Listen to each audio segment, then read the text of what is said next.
Wesh. Les gars, comment vous allez? J'espère que vous allez bien.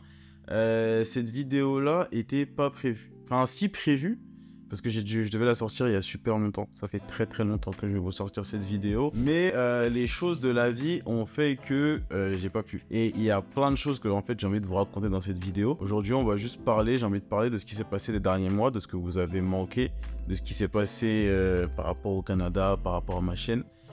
Vous donner en fait simplement juste des petites nouvelles parce que j'avoue que ça fait genre, je crois que ça fait 116 jours. Genre 116 jours, genre 3-4 mois que j'ai pas sorti de vidéo. Vous allez comprendre pourquoi dans cette vidéo aussi. On va juste faire ça. En vrai, là, ça fait bizarre. Ça fait trop longtemps que j'ai pas fait de vidéo.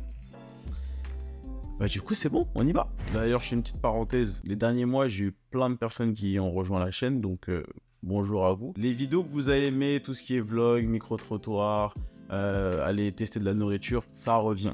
Mais je voulais quand même faire cette vidéo aussi pour vous donner un petit contexte et que pour vous expliquer pourquoi j'ai pas eu de vidéo pourquoi j'ai pas fait de vidéo pendant 3 mois et pourquoi j'ai dû quitter le Canada.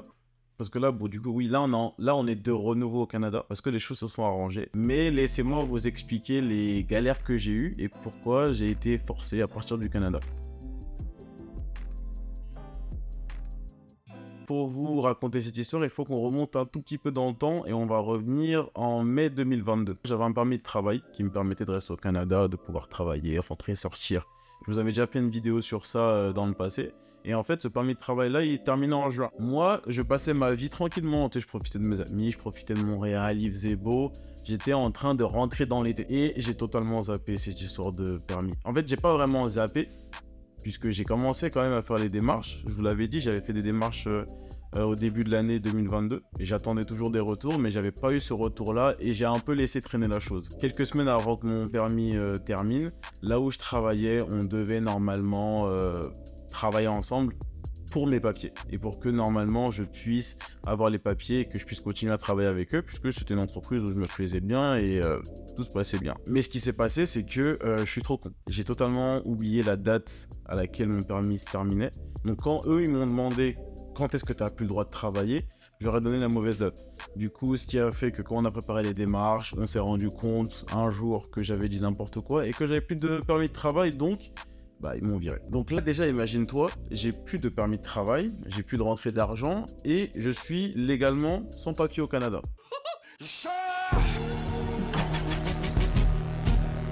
Après ça, je commence à rentrer dans le reste des démarches, tu vois, pour avoir le droit de travailler, être en règle au Canada et pas me faire déporter, tu vois. Je passe littéralement toutes mes journées sur Facebook, puisqu'il y a plein de groupes Facebook de personnes voilà, qui parlent de leurs problèmes, qui aident, etc. Et là, en fait, on m'explique que je peux faire une demande de visiteur, donc, pour être visiteur au Canada, et qu'il y a une règle spéciale qui va permettre à ceux qui sont visiteurs et qui étaient déjà là avant, d'avoir un permis de travail.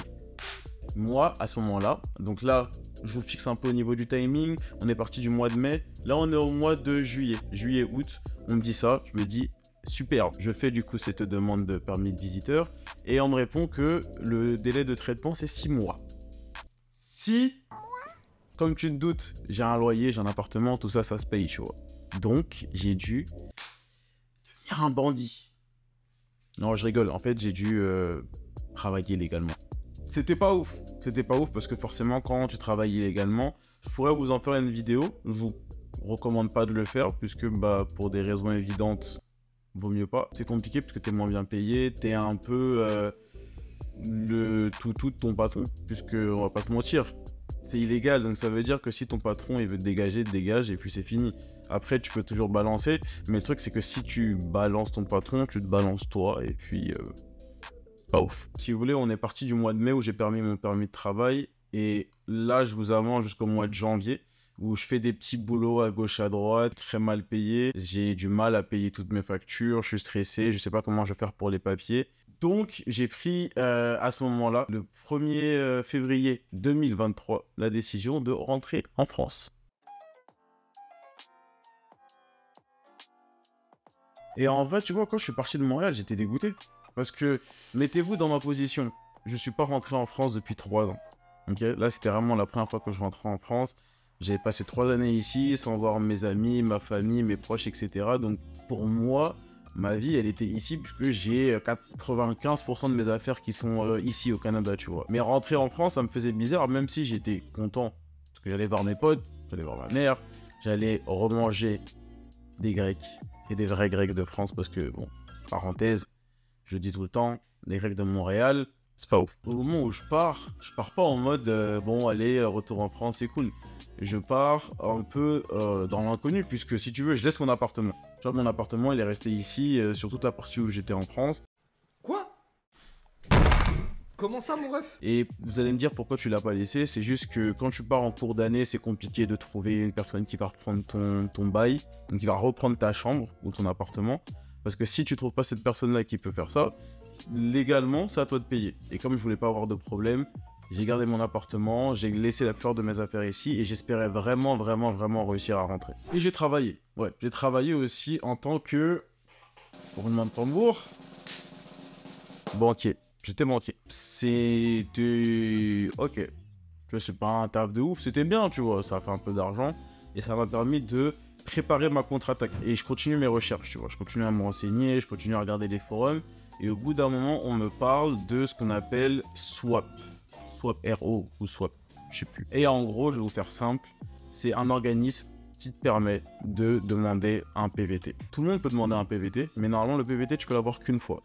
Quand tu passes avec swap, tu redemandes un PVT, donc tu peux avoir un deuxième PVT. Après, je vous dis tout de suite, c'est cher. Moi, tu vois, j'ai payé 1500 $. Les 1500 $, si tu veux, c'est juste pour te garantir une place. Parce que pour ceux qui connaissent pas, quand tu veux faire un PVT à Montréal ou au Canada en général, c'est des sélections, c'est des tirages au sort. Quand tu passes avec Swap, si tu es sélectionné, parce qu'il faut savoir que je pense qu'ils ont des créneaux, des places limitées, ce genre de choses. Si tu es sélectionné avec eux, là tu peux avoir ta place. Une fois que tu les as payés, tu peux avoir ta place. Et tu auras ton PVT garanti, à moins que tu fasses une dinguerie, tu vois. Du coup, après plusieurs mois de recherche sur les groupes Facebook, sur Swipe, je les contacte et voilà. Je leur fais un mail, je leur dis... est-ce qu'il vous reste des places? Parce que j'ai vu sur les forums que vous avez des places limitées, blablabla. Un beau mail tout beau, tout propre. J'envoie ça. Et 2 jours après, j'ai une réponse en me disant oui, il nous reste des places. Est-ce que vous voulez participer? Je participe. Je suis sélectionné, évidemment, parce qu'il n'y avait pas beaucoup de monde qui avait demandé à ce moment-là. Et ensuite, ils me demandent de payer. Là, j'ai dû, franchement, parce que j'avais pas d'argent, comme je vous ai dit. Et quand je dis que j'avais pas d'argent, c'est que j'avais pas d'argent du tout. J'avais même pas encore eu le salaire de là où je travaillais. Mais grâce à un peu de la famille, tu vois, des potes, etc., j'ai pu leur envoyer les 1500 $. J'ai fait tout le processus et, mesdames et messieurs, ils m'ont accepté. J'ai reçu un nouveau PVT. Je l'ai reçu quand j'étais en France. Donc, ça, c'est le truc classique. Tu reçois un mail qui te dit, voilà, tu as eu ton PVT. Dès que tu es prêt, enfin, il te laisse 1 an, mais dès que tu es prêt, tu pars au Canada. Et quand tu arrives au Canada, là, on te donne ton permis de travail. Donc, une fois qu'ils m'ont envoyé ce mail-là pour me confirmer tout ça, après avoir préparé tous mes papiers, avoir profité un petit peu de la France, de mes amis et de ma famille, je suis reparti pour Montréal. J'ai repris l'avion, super vol d'ailleurs, Air Canada, j'ai adoré.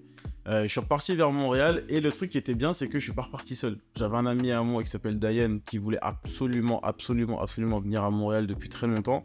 On n'avait jamais réussi à se coordonner, tu vois, parce que moi, des fois, je travaillais, il travaillait, les prix des billets, etc., etc.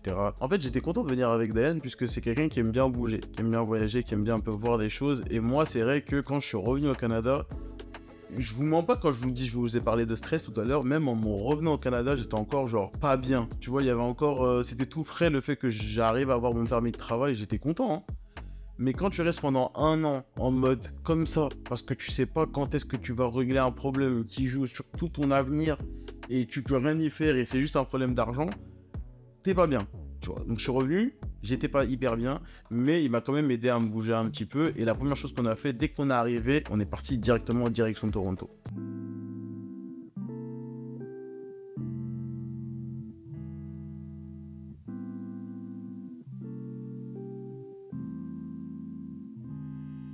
Look, I gotta watch my back, I gotta watch my back. Dodging demons, coppers, hoppers probably hate me cause I'm black. I don't know, I be spreading love, sometimes ain't mutual.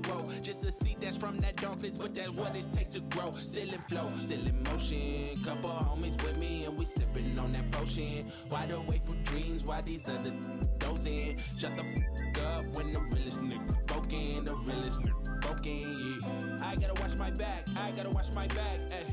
I gotta watch my back, I gotta watch my back. Et ce qui était cool avec tout ça, c'est que Dayan, je sais pas pourquoi, il m'a dit « James, si moi je viens, on prend une Tesla ». Donc on est parti à Toronto en Tesla. Moi, j'étais jamais monté dans une Tesla. Déjà, Elon Musk, félicitations, produit très bien fini. Et ce que j'ai découvert, c'est que Elon Musk, c'est un troller. Je savais pas, parce que des fois, je le vois sur Twitter, il met des tweets et tout.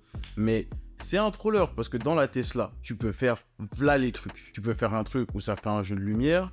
Tu peux faire un truc où tu joues genre à Mario Kart version Tesla, et t'es avec le volant. Donc moi, j'ai 8 ans dans ma tête, j'étais comme un ouf. Mais le truc qu'on a adoré faire, et qui était le plus marrant, c'est le truc d'épée là. Je sais pas si vous... Pour ceux qui ont des Tesla, ou ceux qui ont des amis qui ont des Tesla, ou ceux qui regardent des vidéos sur les Tesla, il y a un truc dans la Tesla, ça peut péter. Et en fait, t'appuies et ça pète. Et au début, nous, on a juste vu que ça pétait dans la voiture. Bon, il n'y a pas l'odeur, hein, mais on a vu que ça pétait dans la voiture. Et on s'est dit, haha, c'est des barres. Jusqu'au moment, un soir à Toronto, je vois que ça marche. Genre, t'appuies, mais ça a fait le bruit dehors. Et là, c'était fini. C'était fini. Petit péteur. Il va péter. De gré ou de force.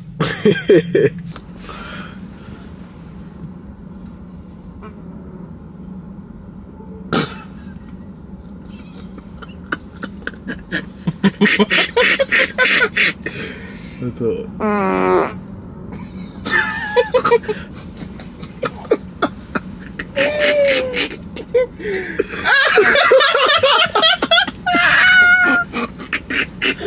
Ah, c'est trop bien.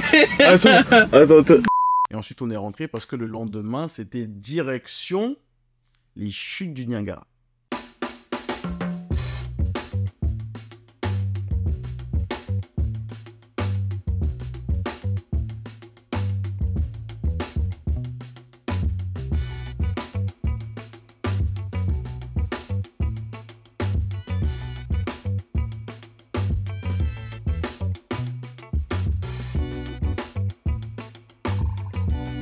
On est resté là-bas, on a visité en fait un petit peu la petite ville, puisque les chutes du Niagara, en fait, c'est les chutes, tu vois. Et en fait, t'as une petite ville à côté, donc on a visité, on a mangé, et on est rentré sur Montréal tout tranquillement. Et puis voilà, là, t'es à jour un petit peu sur la chaîne, sur tout ce qui s'est passé, sur pourquoi j'ai pas fait de vidéo. Je pense que vous pouvez comprendre, j'étais en France, j'ai essayé de régler mes problèmes par rapport au papier ici. Tout ça, c'est réglé. Maintenant, je suis 100% sur la création de mon contenu. Je pense que des vidéos comme ça où je vous parle, il y en aura quelques-unes, mais ça sera rare. Puisque même moi, quand je fais des vidéos, je préfère voir un truc avec vous, tu vois, vous montrer quelque chose qu'on apprécie tous en même temps. Prenez soin de vous, faites attention à vous. Et puis, cette fois-ci, pour de vrai, on se revoit très bientôt dans une nouvelle vidéo. C'était James. Peace!